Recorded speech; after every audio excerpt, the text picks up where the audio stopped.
고쳐주시니 나를 치유하신 주 사랑해요. 사랑합니다 주님, 사랑합니다 예수님. 온 맘 다해 주 섬기며 주를 바라봅니다. 내가 슬프고 힘들 때 나를 만져주시니 나를 위로하신 주 사랑해요. 나를 위해 죽으시고 나를 위해 부활하신 놀라운 그 사랑 찬양합니다. 날 위해 주 걸어가신 그 길 따라갑니다. 주가 내게 주신 사명 가지고 사랑합니다 주님, 사랑합니다 예수님. 주님 향한 내 마음을 기뻐 노래합니다. 내가 아프고 힘들 때 내 맘 고쳐주시니 나를 치유하신 주 사랑해요.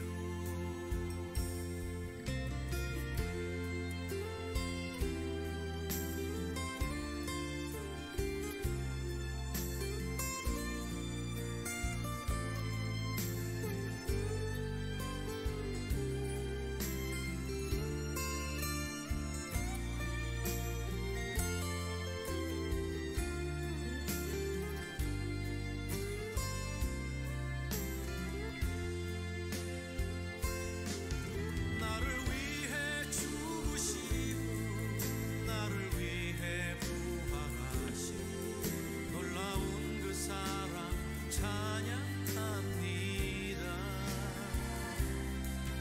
날 위해 주 걸어가신 그 길 따라갑니다. 주가 내게 주신 사명 가지고 사랑합니다 주님, 사랑합니다 예수님. 주님 향한 내 마음을 기뻐 노래합니다. 사랑하는 성도 여러분, 이제 다 같이 마음을 모두어서 하나님 앞에 사순절 넷째 주일 예배를 하나님 앞에 드리도록 하겠습니다. 다 같이 찬송 38장 함께 찬양 올리겠습니다.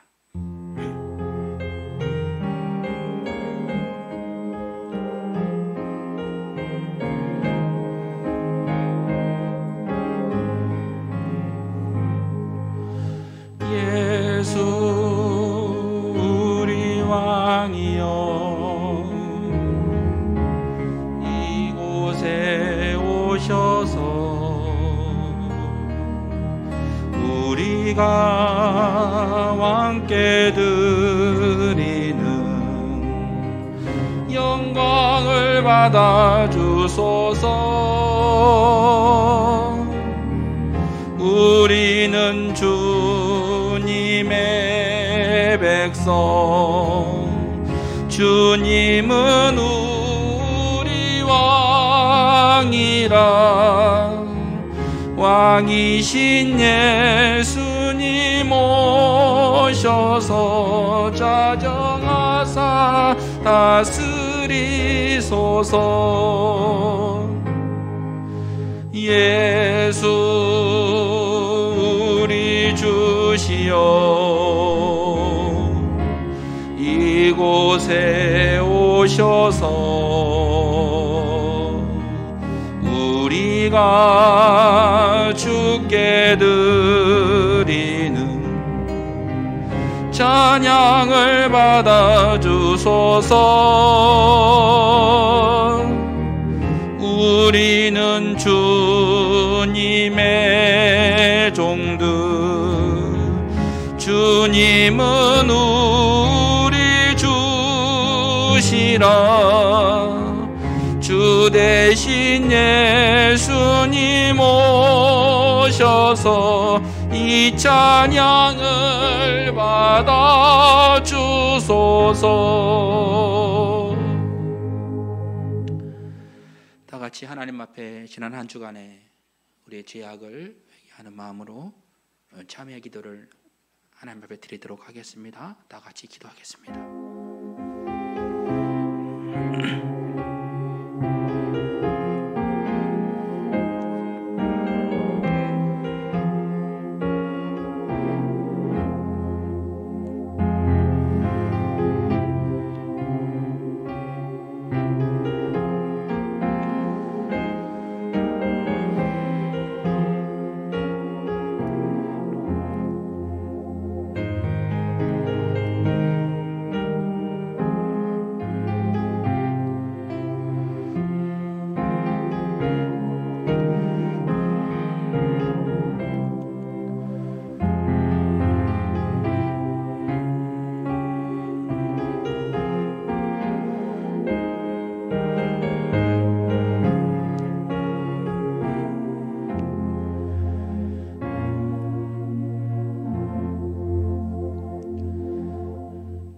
하나님 감사합니다.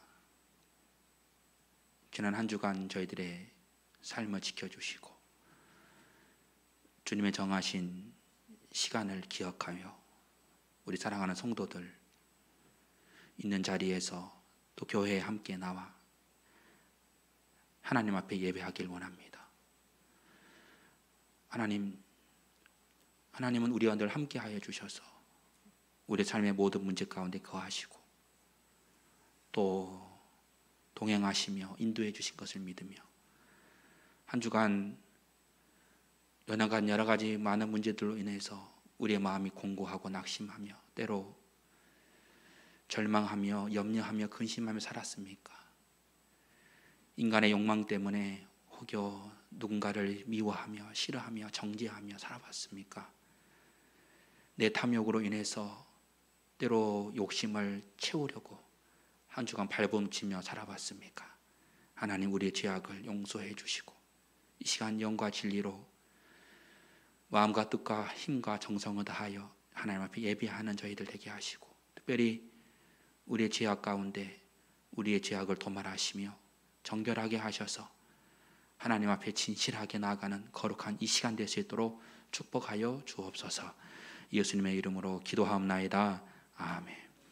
나는 전능하신 아버지 하나님 천지의 창조주를 믿습니다. 나는 그의 유일하신 아들 우리 주 예수 그리스도를 믿습니다. 그는 성령으로 잉태되어 동정녀 마리아에게서 나시고 본디오 빌라도에게 고난을 받아 십자가에 못 박혀 죽으시고 장사된 지 사흘 만에 죽은 자 가운데서 다시 살아나셨으며 하늘에 오르시어 전능하신 아버지 하나님 우편에 앉아 계시다가 거기로부터 살아있는 자와 죽은 자를 심판하러 오시리라. 나는 성령을 믿으며 거룩한 공교회와 성도의 교제와 죄를 용서받는 것과 몸의 부활과 영생을 믿습니다. 아멘. 찬송가 183장 드리겠습니다.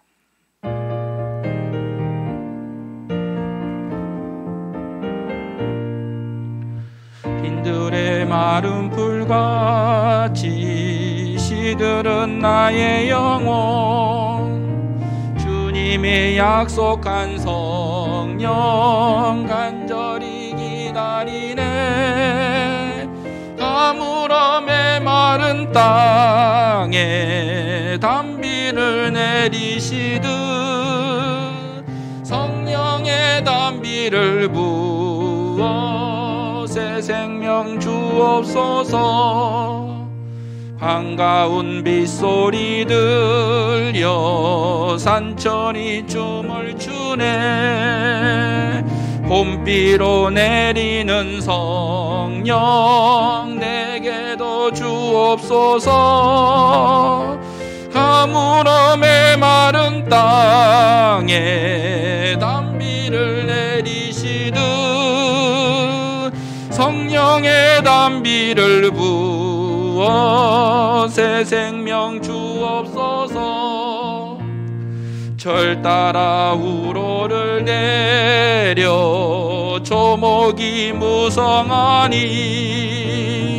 갈급한 내 심령 위에 성령을 부소서.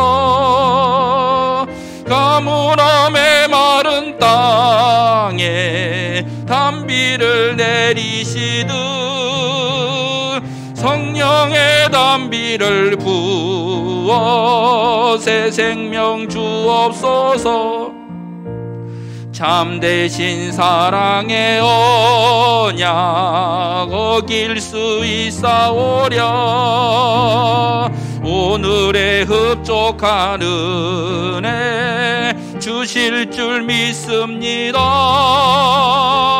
가물함에 마른 땅에 단비를 내리시듯 성령의 단비를 부어 새 생명 주옵소서. 아멘. 오늘 예배를 위해서 우리 최남식 장로님께서 기도 인도하시겠습니다. 다 함께 기도드리겠습니다. 참 좋으신 아버지 하나님, 오늘 또 아버지의 날을 주시어서 아버지 앞에 이렇게 나와 찬송과 기도로 아버지께 영광을 돌리게 됨을 감사드리며 아버지 받아 주시옵소서. 이곳에 아버지의 방주를 세우셨사오니 아버지 이 방주를 든든하게 지켜주실 줄 믿사오며 모든 곳곳에 빛과 소금이 되는 우리 교회 되게 하여 주시옵소서. 아버지여, 지난 날을 아버지 우리들의 삶을 용서하여 주시옵소서. 미워하고 시기하고 교만하고 그런 가운데 살아왔으니 아버지 항상 겸손한 마음으로 아버지를 믿는 자로서의 행함을 보일 수 있는 우리들 되게 하여 주시옵소서. 또한 아버지 연로하여 예배에 참석하지 못하는 우리 성도님들 아버지 그들의 마음을 주장하시어 아버지를 항상 잊지 않게 하여 주시옵소서. 또한 육체적으로 고통을 받고 있는 우리 성도님들이 있습니다. 아버지 십자가의 보혈로서 그들을 깨끗하게 치워하여 주시옵소서. 아버지의 손길이 닿는 곳마다 주여 그들이 병나음을 받게 하여 주시옵고 함께 예배할 수 있는 우리 성도님들 되게 하여 주시옵소서. 또한 아버지시여, 멀리 해외에서도 아버지의 어린 양을 구하기 위하여 힘쓰는 우리 성도님들 계십니다. 아버지 건강 지켜 주시옵고 아버지의 뜻대로 살아가게 하여 주시옵소서. 또한 멀리서 이렇게 예배를 드리는 우리 성도님들 많이 있습니다. 119 코로나로 인하여 비대면으로 드리는 그 가정마다 아버지 함께하여 주시옵고 아버지 그 가정에 축복 내려 주시옵소서. 또한 아버지시여, 말씀을 들고 단위에 서신 우리 목사님 함께하여 주시옵고 아버지 그 말씀 들을 때마다 우리를 깨달음을 얻어서 사회에 나가서 살 때에 본이 되는 삶 살게 하여 주시옵소서. 아버지 당위에서부터 유년부까지 아버지 지켜 주시옵고 그들에게 은혜 내려 주시어서 아버지를 잊지 않고 아버지께 항상 감사할 수 있는 그런 기회 허락하여 주시옵소서. 이 시간 첫 시간이 오니 마치는 시간까지 아버지 함께 하실 줄 믿사오며 사랑이 많으신 예수 그리스도 이름으로 간절히 기도드렸습니다.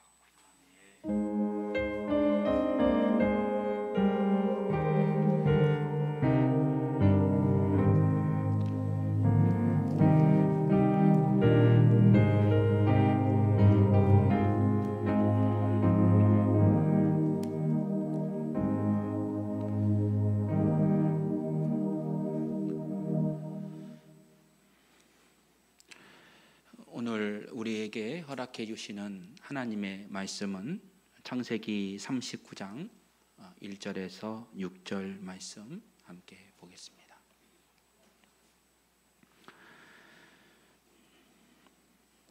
요셉이 이끌려 애굽에 내려가매 바로의 신하 친위대장 애굽 사람 보디발이 그를 그리로 데려간 이스마엘 사람의 손에서 요셉을 산이라.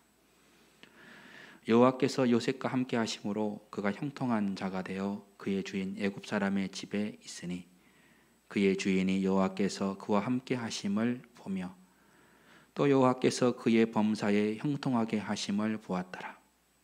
요셉이 그의 주인에게 은혜를 입어 섬기매 그가 요셉을 가정 총무로 삼고 자기의 소유를 다 그의 손에 위탁하니 그가 요셉에게 자기의 집과 그의 모든 소유물을 주관하게 한 때부터 여호와께서 요셉을 위하여 그 애굽 사람의 집에 복을 내리심으로 여호와의 복이 그의 집과 밭에 있는 모든 소유에 미친지라. 주인이 그의 소유를 다 요셉의 손에 위탁하고 자기가 먹는 음식 외에는 간섭하지 아니하였더라. 요셉은 용모가 빼어나고 아름다웠더라. 아멘. 하나님의 말씀입니다. 사순절 넷째 주일을 우리가 함께 지내고 있습니다. 사순절의 이 즈음에 저희들이 오늘 예배 가운데 함께 할 때 여러분의 가정과 여러분의 삶의 터전이 또 자녀들이 주님 안에서 형통의 삶을 살아갈 수 있기를 주님의 이름으로 축원합니다.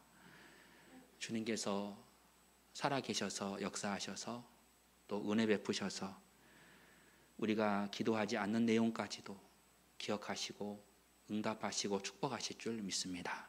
오늘 말씀을 통해서 우리가 피차 그 하나님의 말씀 가운데서 주님의 인도하심을 받는 귀한 이 시간 되시기를 주님의 이름으로 축원을 드립니다.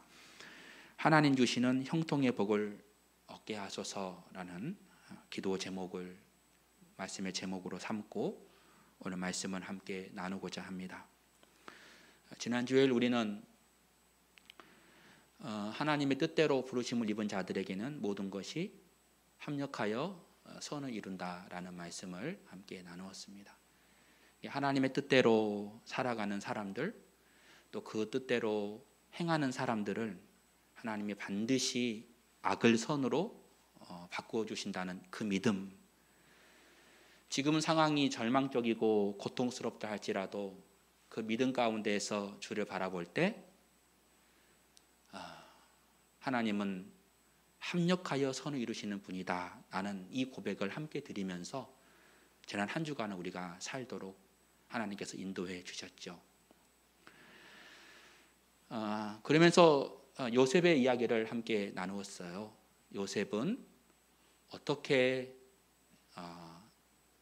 바로의 왕의 총애를 입고 총리가 되었을까?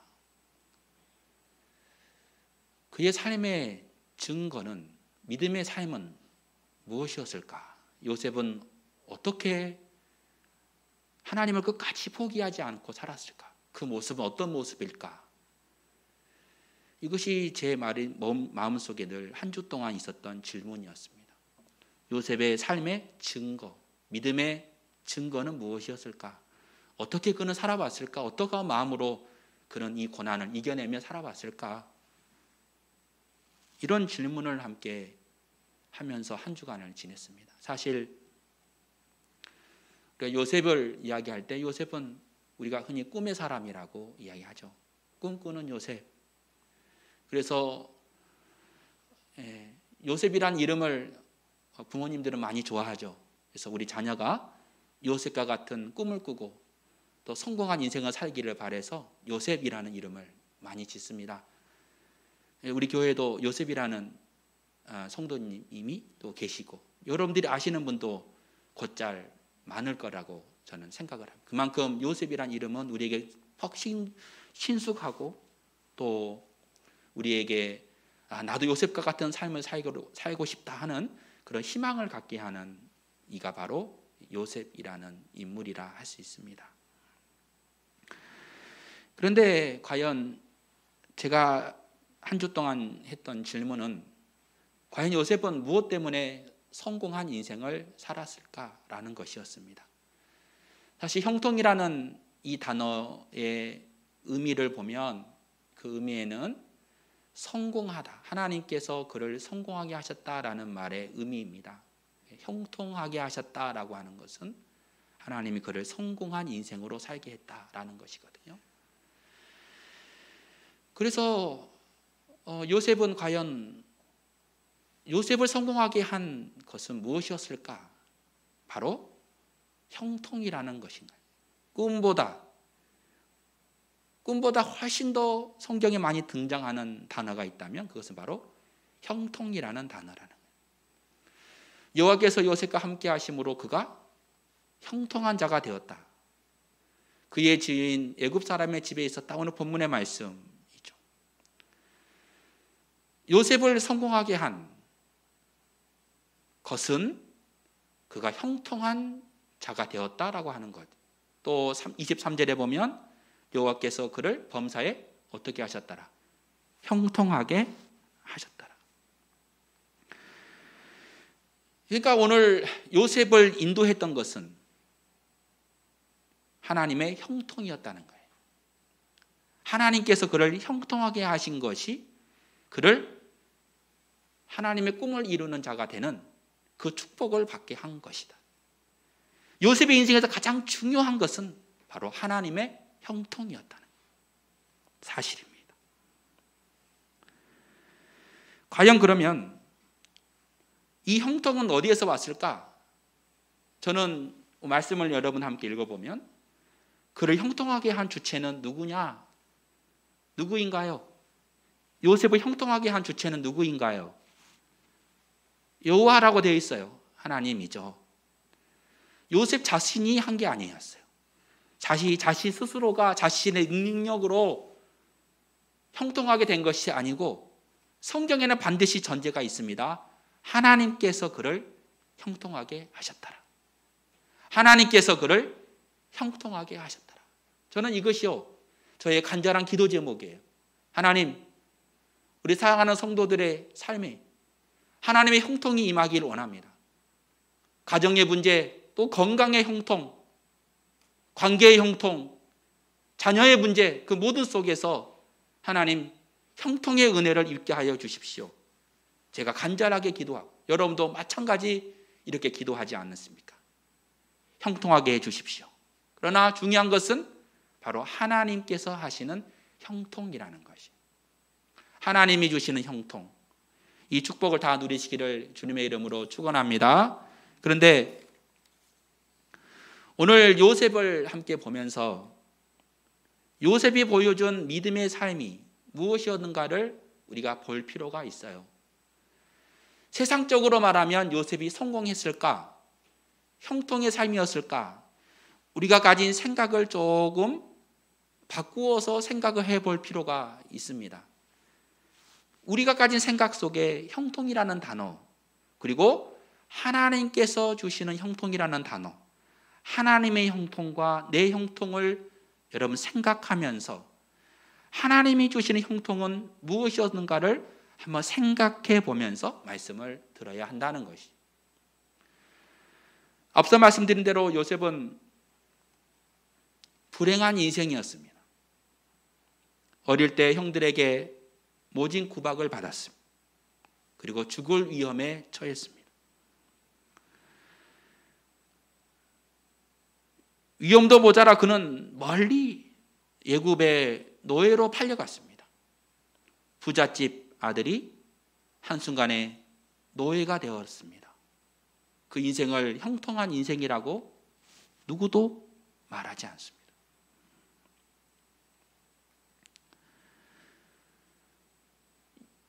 요셉이 던져졌던 구덩이입니다.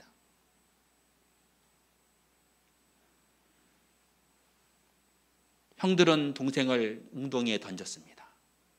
죽이기 위해였습니다. 던져진 요셉은 어떤 생각을 했을까?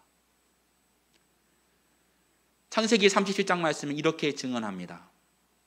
그를 잡아 구덩이에 던지니 그 속에 물이 없더라. 동생을 던졌는데 그 안에 물이 하나도 없었다. 죽이기를 원한 거다. 그리고 그들은 앉아서 음식을 먹었다. 동생을 던져놓고 자기들은 밥을 먹고 있는 형국이. 그 형들을 바라보는 요셉, 여러분들이 요셉의 처지가 되어서 한번 생각해 보시면 좋겠어요. 나이 어린 동생입니다. 그리고 그 동생을 던졌습니다.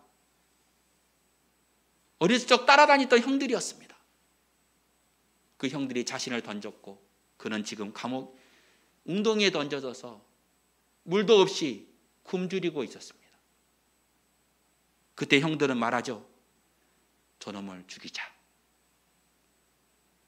그러다가 한 형 유다가 이렇게 말합니다. 이 아이를 죽이면 우리에게 화가 달까 무섭. 차라리 이 아이를 널리 노예로 팔아버리자.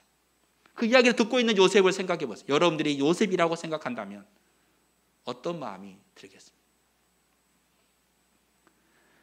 죽이겠다는 말과 노예로 팔아버리자는 형들의 무시무시한 말들을 들으면서 요셉은 얼마나 큰 상처가 되었을까? 상처라고 하는 것은 평생 간다고 하죠. 우리에게도 그런 상처들이 다 있습니다. 요셉도 마찬가지. 충분히 상처를 마음속에 받을 수 있는 그런 상황이었습니다. 그런데 요셉은 그의 인생에서 형들에 대한 그 미움과 또는 분노 또는 배신감 그 모든 것들을 가지고 평생 살아도 충분할 만큼의 상처를 갖고 있었지만 성경에는 그가 상처를 받았다는 말을 하지 않아요. 요셉은 사람들에게 하나님의 은혜를 입은 자로 보여줬어요. 창세기 39장 3절에 오늘 본문의 말씀에 그의 주인은 누구입니까? 바로 보디발이죠. 군대 친위 대장이죠. 그 주인이 여호와께서 그와 함께 하심을 보며 또 여호와께서 그의 범사에 형통하게 하심을 보았더라. 보디발은 요셉의 삶을 통해서 하나님이 지금 요셉과 함께 하시구나 라는 그것을 깨달았어요. 요셉이 어떠했길래 그랬을까? 요셉이 만약에 형들에 대한 미움과 증오와 배신감으로 가득 차 매일매일 내가 이제 돌아가면 형들을 복수할 거야 그렇게만 살았더라면, 마음속으로 복수할 날만을 기다리면서 그렇게 매일매일 살았더라면, 증오하고 절망하며 실망하며 낙심하며 살았더라면 과연 요셉에게 이런 말을 할 수 있었을까? 요셉은 자신의 처지에 대해서 우려하거나 절망하거나 낙심하지 않았다는 것. 오히려 요셉은 하루하루 하나님 앞에 성실했습니다. 그리고 보디발의 신임을 얻었습니다. 누가 보아도 그는 불행한 인생이었지만, 불쌍한 인생이었지만, 버림받은 인생이었지만 그는 하나님 앞에서 성실하게 일을 감당했습니다. 그래서 그는 보디발의 신임을 얻었지만 인생이 풀렸다고 말할 수가 없었습니다. 왜? 또 한 번의 위기를 경험하죠. 요셉을 유혹하는 한 여인, 보디발의 아내, 이 여인이 요셉을 유혹하게 되죠. 함께 잠자리를 하자. 요셉은 거절합니다. 거절하다가 어느 날 집에 단 둘이 남게 되었어요. 보디발의 아내와 그리고 요셉이 남았어요. 그 틈을 타서 이 여인이 요셉을 유혹합니다. 노골적으로 유혹하여 다가왔습니다. 당연히 요셉은 도망쳤습니다. 그런데 여러분, 요셉의 입장을 생각해 본다면 그런 홀로 오랜 동안 객지 생활을 했습니다. 얼마나 외로운 삶을 살아갈까요? 제 개인적으로도 오랜 동안 객지 생활을 한 적이 있습니다. 서울에서도 오랜 동안 했고, 그리고 선교하면서 홀로 살았던 시간들이 있습니다. 얼마나 지긋지긋하게 외로운지 모릅니다.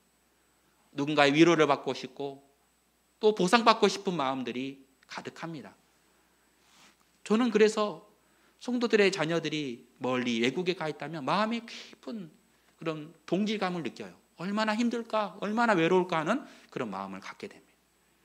요셉도 마찬가지 아니었겠습니까? 그런데 그때 주인의 아내가 유혹했다.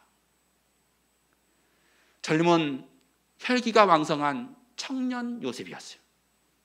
젊은 남자였어요. 과연 이걸 이길 수 있는 남자들이 몇이나 있을까? 남자의 본성 자체가 그렇지 않습니까? 그런데 오늘 요셉은 이걸 이겨냈어요.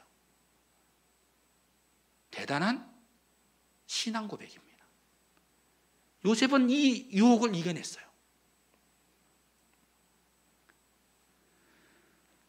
하나님을 경외했고 그는 하나님을 두려워했기에 그는 범죄하지 않았습니다.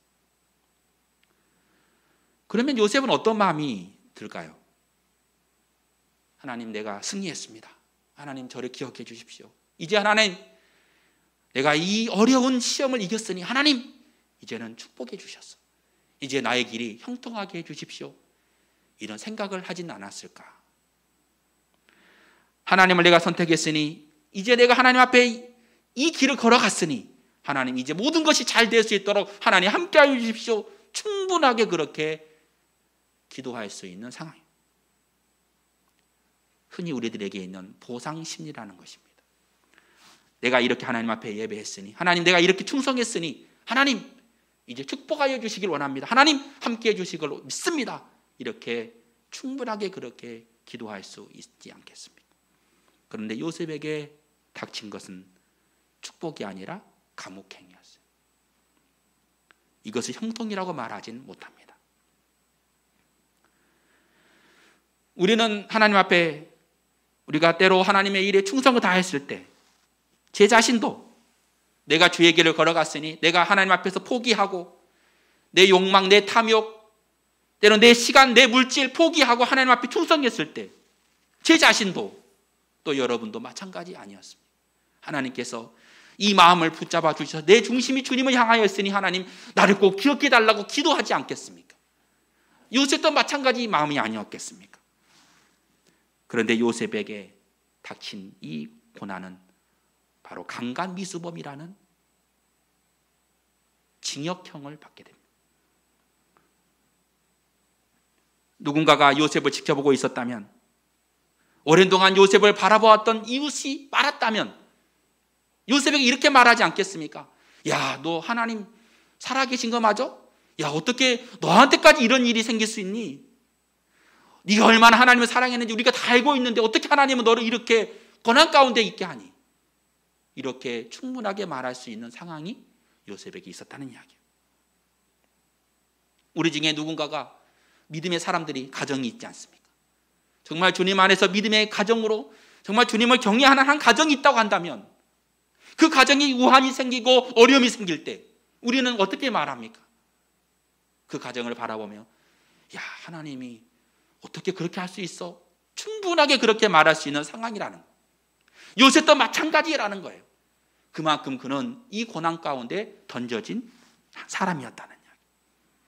그런데 하나님은 계속해서 우리들에게 말씀하고 있어요. 하나님이 그를 형통하게 하셨다. 그럼 그게 뭘까? 하나님은 그를, 세상에서는 그를 형통하지 못했다고 제가 이렇게 여러분께 말씀드렸던 것처럼 세상에서는 그런 요셉의 삶은 형통하지 않고 오히려 불행하고 절망적이고 인간적으로 보면 불쌍한 삶이 바로 요셉의 삶이라고 하지만 성경에서는 그가 하나님의 형통을 입은 자라고 계속해서 증언하고 있다면 오늘 우리가 바라볼 것은 과연 그가 입은 하나님의 형통은 무엇이었을까 하는 것을 우리가 살펴볼 필요가 있다는 거예요. 요셉의 인생을 통해 하나님이 말씀하시는 형통은 무엇일까? 한번 생각해 봤으면 좋겠어요. 자, 함께 읽어보겠습니다. 시작. 하나님이 함께 하심을 경험할 때 형통의 축복을 얻는. 다시 한번 읽어볼까요? 시작. 하나님이 함께 하심을 경험할 때 형통의 축복을 얻는다. 자, 말씀을 한번 보면, 자, 여호와께서 요셉과 함께 하심으로 그가 형통한 자가 되었다. 여기에 보면 여호와께서 요셉과 함께 하셨을 때 그가 형통한 자가 되었다. 형통한 삶을 살아가는 사람들의 가장 중요한 삶의 태도는 뭐냐면 하나님이 함께하여 주시는 거예요. 하나님이 함께 하셨을 때 형통한 자가 되는 거예요. 또 말씀의 3절에 보면 여호와께서 그와 함께 하심을 보았다는 거예요. 하나님이 함께 하시는 삶이, 나의 삶의 자리에서 하나님이 함께 해주시는 삶을 살아갈 때 하나님이 멀리 떨어져 있는 것이 아니고 안 보이는 것이 아니라 하나님과 항상 동행하고 함께하는 그런 마음으로 살아갈 때 하나님이 그를 형통하게 하신다. 만약 우리의 삶의 자리에 형통하기를 원한다면 가장 중요하게 우리가 기억해야 될 말씀이 있다면 오늘 본문의 말씀이에요. 여호와께서 요셉과 함께 하심으로. 여기에 저의 이름을 넣어서, 여러분의 이름을 넣어서 한번 말해 보시죠. 여호와께서 김종범과 함께 하심으로 그가 형통한 자가 되었다. 여호와께서 아무개와 함께 하심으로 형통한 자가 되었다. 저는 그래서 여러분들이 삶의 자리에서 이런 형통한 자가 되시기를 예수님의 이름으로 축원합니다. 그런데 하나님이 함께 하시는 삶이 무엇인가? 우리가 깊이 고민해 볼 필요가 있어요. 어떤 사람이 하나님이 함께 하시는 사람일까? 함께 읽어볼까요? 시작. 하나님을 원망하지 않습니다. 요셉은 충분히 하나님을 원망할 수 있는 자리에 있었습니다. 원망할 수 있고 불평할 수 있었습니다. 왜요? 그의 처지와 인생이 그렇기 때문입니다. 그러나 성경 어디에도 요셉은 원망했다는 말이 나와 있지 않습니다. 오히려 그는 그의 얼굴에 깊은 광채가 났다 그랬어요. 요셉은 용모가 빼어나고 아름다웠더라. 오늘 6절의 말씀이에요. 요셉의 얼굴에 용모가 빼어나고 아름다웠더라. 단지 외모만을 말한 것일까요? 아니, 그의 삶의 자리가, 그의 삶의 모든 태도가 어디에 나와 있어요? 얼굴에 나와 있는 거예요. 얼굴을 보면 그 사람의 삶의 태도가 나와 있다고 하지 않습니까? 요셉의 모습이 이와 같았다라고 되어 있는 거예요. 요셉은 용모가 빼어났다. 원망하고 불평하고 괴로워하며 증오한다면 그의 얼굴에 이런 아름다움이 나타날 수 있었을까? 아니, 오히려 요셉은 절망할 수 있고 실망할 수 있고 좌절할 수 있고 배신감에 치를 떨며 살 수 있었음에도 불구하고 그의 처지와 환경이 전혀 그를 도와주지 않았지만 그는 하나님을 원망하지 않았습니다. 이것이 요셉이 가진 믿음이라는 거예요. 배신, 죽을 뻔한 위기, 노예, 감옥. 이것이 요셉의 인생이었습니다. 버림받고 소외되고 혼자 외로이 서 있었던 요셉의 입장이 그렇다면 요셉은 그런 환경 속에서 자기의 뜻대로 되지 않았음에도 불구하고 자신이 원하는 대로 되지 않았음에도 불구하고 그는 오히려 그가 맡은 일에 최선을 다했습니다. 원망하지 않을 때 자신의 처지에 연연하지 않고 그는 그가 맡은 자신의 일에 최선을 다했다. 요한계시록 2장 22절의 말씀은 이렇게 우리에게 권면합니다. 죽기까지 충성하면 내가 생명의 면류관을 너희들에게 주겠다. 원망하지 않을 때 우리는 충성할 수 있습니다. 불평하지 않을 때 우리는 충성할 수 있습니다. 지금 내게 주어진 이 일들을 성심으로 감당할 수 있습니다. 이것이 바로 하나님과 함께하는 삶의 모습이죠. 요셉은 가정 총무로 충성했고 감옥에서도 죄수들의 감독자로 충성했습니다. 우리가 하나님과 함께하는 형통의 복을 누릴 수 있는 길은 지금 우리가 맡은 사명에 충성하는 것입니다. 내가 맡은 일을 최선을 다하는 것이죠. 바로 그것이 하나님과 함께하는 사람의 모습입니다. 만약 우리 안에 여전한 원망과 불평 앞에 놓여 있다면 우리는 절대로 하나님께 감사할 수가 없죠. 이런 찬양이 있지 않습니까? 높은 산이 거친 들이 뭐죠? 초막이나 궁궐이나 내 주 예수 계신 곳이 그 어디나 하늘나라, 이런 찬양이죠. 내가 지금 있는 자리가 초막이든 궁궐이든 높은 산이든 거친 들이든 그 환경 속에 놓여 있는 것이 아니라 그 안에 주님과 함께하니 그 어디나 하늘나라, 이것이 바로 요셉이 경험했던 것이죠.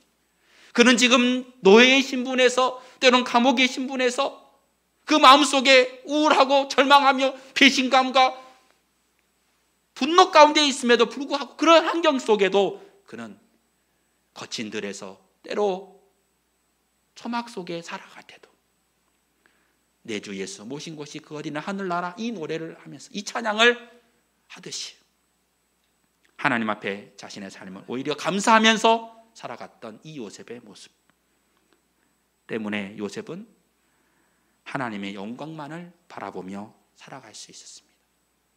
그래서 하나님이 함께 하시니 그런 하나님의 영광만을 생각하는, 무슨 말일까요?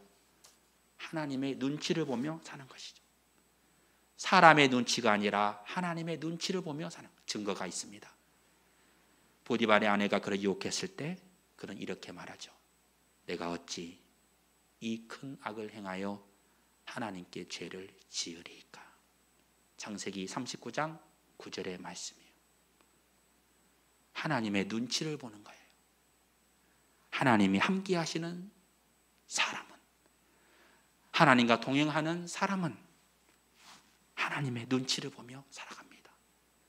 사람의 눈치, 권력의 눈치, 힘의 눈치, 돈의 눈치를 보는 것이 아니라 하나님의 눈치를 보며 사는 사람, 이가 바로 하나님과 함께하는 사람의 모습이에요.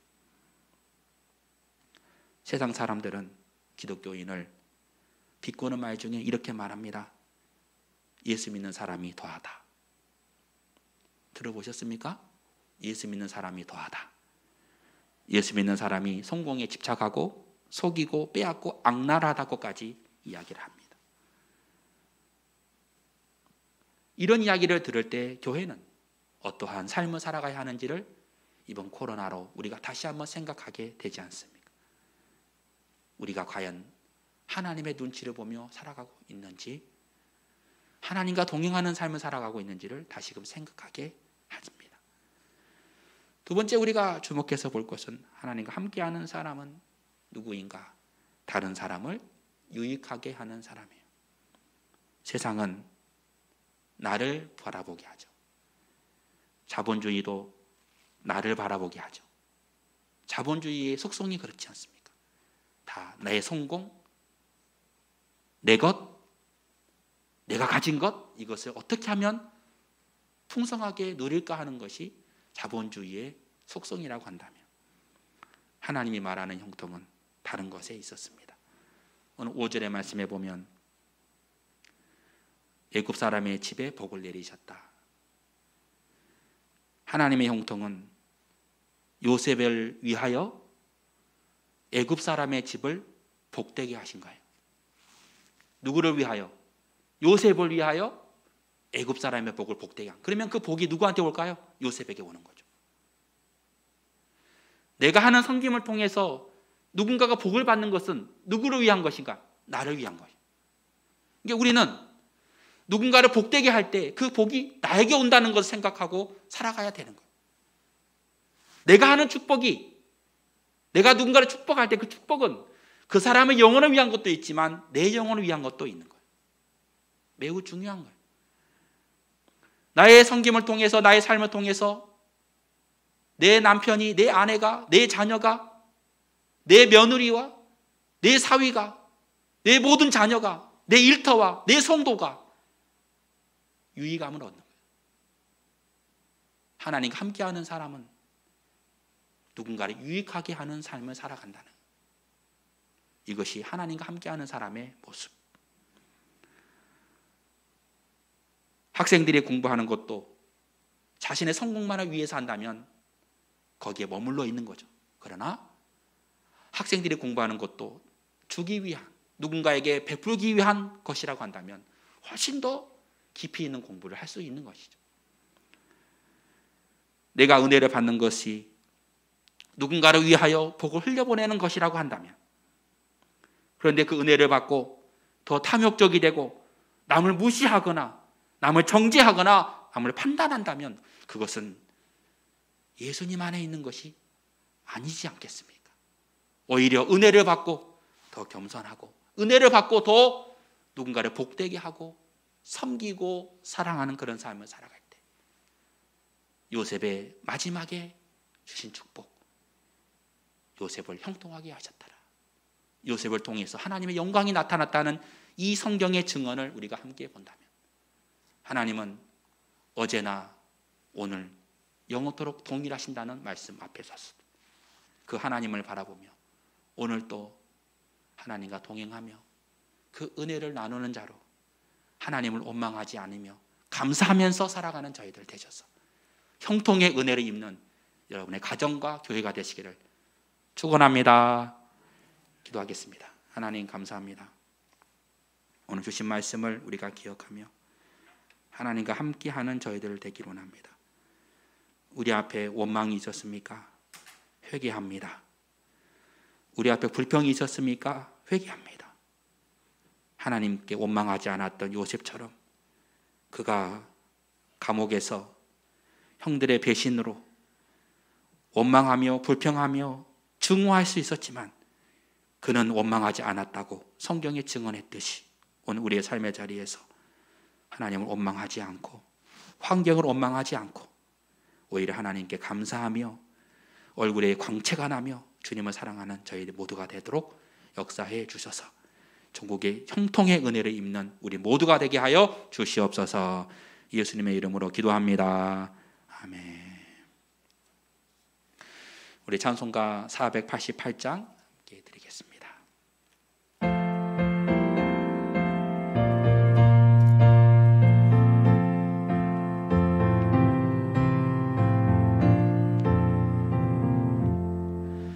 이 몸의 소망 무언가 우리 주 예수뿐일세. 우리 주 예수밖에는 믿으리 아주 없도다. 주 나의 반석이시니 그 위에 내가 서리라. 그 위에 내가 서리라. 무섭게 바람 부는 밤 물결이 높이 설렐 때 우리 주 크신 은혜에 소망에 닿을 줄이라. 주 나의 반석이시니 그 위에 내가 서리라. 그 위에 내가 서리라. 세상에 믿던 모든 것 끊어질 그날 되어도 구주의 언약 미사와 내 소망 더욱 그리라. 주 나의 반석이시니 그 위에 내가 서리라. 그 위에 내가 서리라. 바라던 천국 올라가 하나님 앞에 배울 때 구주의 의를 힘입어 어여지 바로 서리라. 주 나의 반석이시니 그 위에 내가 서리라. 그 위에 내가 서리라. 하나님 감사합니다. 하나님 앞에 나와 함께 예배하는 하나님의 자녀들을 기억해 주시고, 때로 인생이 형통하지 않은 것처럼 보이고 절망적이라 할지라도 요셉의 믿음과 하나님 그의 삶을 기억하게 하시고 예수님의 삶을 기억하게 하셔서 하나님의 뜻을 위하여 낙심하거나 절망하지 않고 감사하며 주의 길을 걸어갔던 것처럼, 그리고 하나님의 종국에는 그를 형통하게 하시고 만유에 높이 세우셨던 것처럼 오늘 우리 사랑하는 성도들을 기억하시고 하나님 축복하여 주시기를 기도합니다. 하나님, 이 시간 하나님 앞에 바쳐 하나님 앞에 드리는 10의 1조 예물을 받으시고 하나님 한량없이 축복하여 주시길 원합니다. 삶의 일부를 하나님께 드릴 때에 그들의 하나님 신앙의 고백과 하나님 향한 마음과 중심을 보시며 만배로 갚아주시기를 원하며, 감사 예물을 올려드리는 성도들의 믿음 고백을 기억하시고 더 많은 감사의 제목들이 넘쳐나는 저희들의 삶이 되게 하여 주시길 원하며, 또 하나님 여러 가지 또 주일 작정 헌금 그리고 선교 예물 또 하나님 여러 가지 많은 제목으로 올려드리는 기도 제목마다 하나님의 놀라운 축복으로 함께하여 주시옵소서. 감사드리며 예수님의 이름으로 기도하옵나이다. 아멘.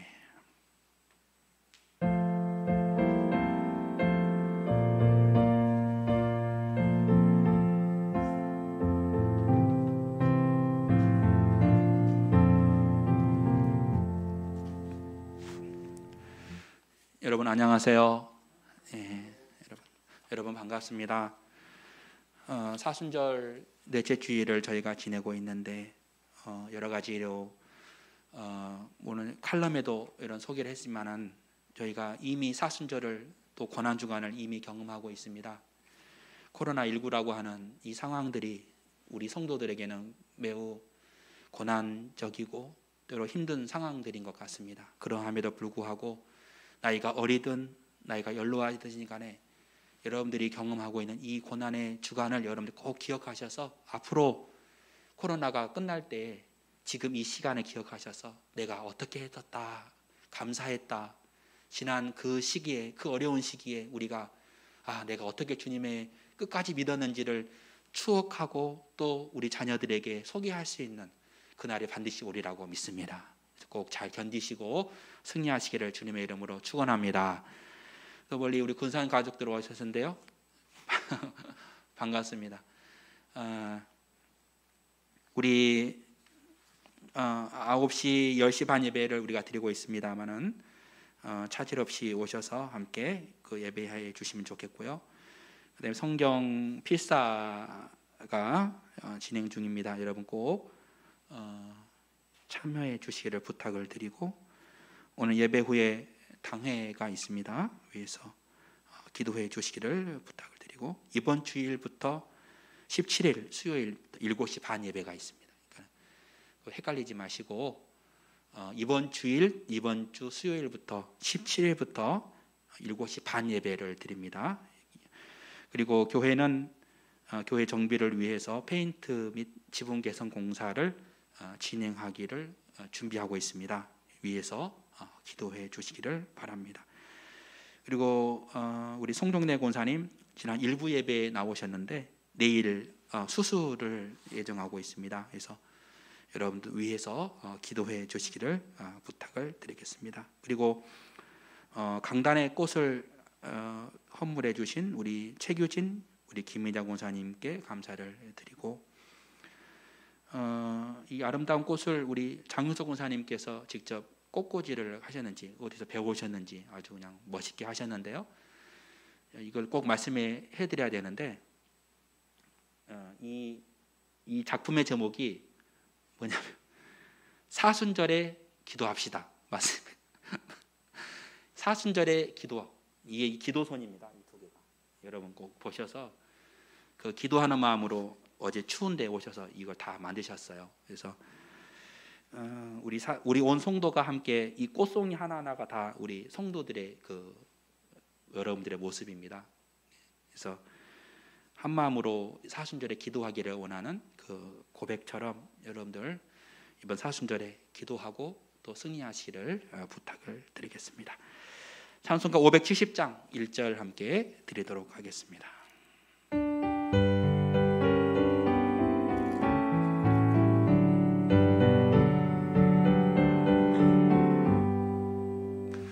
주는 나를 기르시는 목자요, 나는 주님의 귀한 어린 양.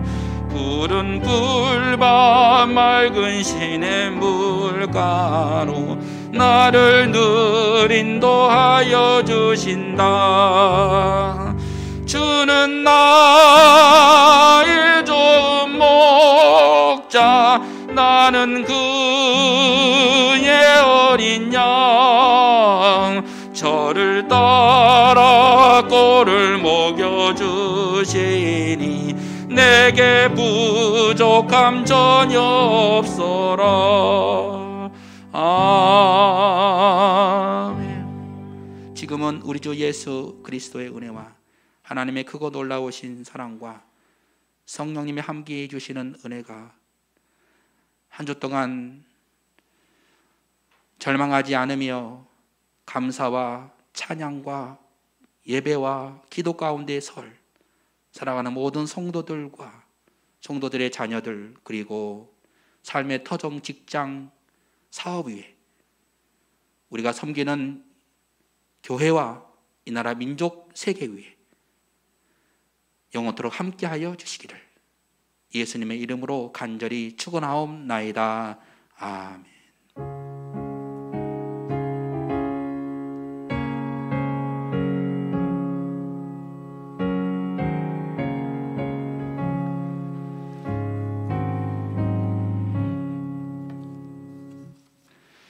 예배를 마쳤습니다.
주시